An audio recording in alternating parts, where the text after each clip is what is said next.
27 ዓመት በብልቱ አጥንጥልጥሎብ 27 ዓመት እንዳትናገር በአምስት ለአንድ ተጠርንፈ አንገት ደፍተህ የነበርክ ዛሬ እኮ ነው መፍትሄ የሰጠህ። እንዲህ ምን ታውራ እንዲህም እኮ እንዲዘርፍ እድል የሰጠህ መንግስት ነው አውራ ብሎ ያለው።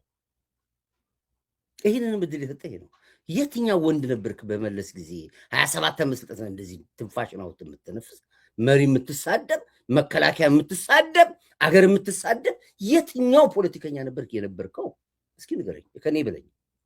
ኢህአፓ እኮ ድምፁ ጠፍቷል እኮ ለ27 ዓመት እኮ ኢህአፓ የሚባል እኮ ስሙ የለ ድምፁ የለ ጠፍቷል። ኢህአፓ ራሱ እንደ ኢህአፓ እኮ እንዲመጣ እድል የከፈተልህ የመንግስት ነው።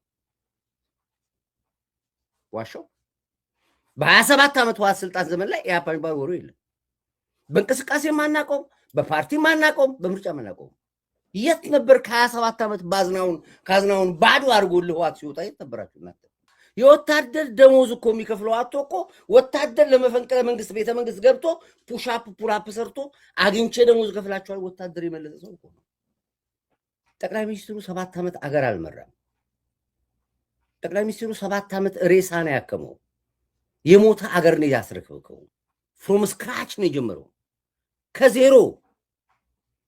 ከዜሮ የጀመራትን አገር የተረከባትን አገር ዛሬ በደረጃ ቶፕ 10 ከሚባሉ ሀገሮች ውስጥ አንደኛ አድርጎ አሳይቶናል።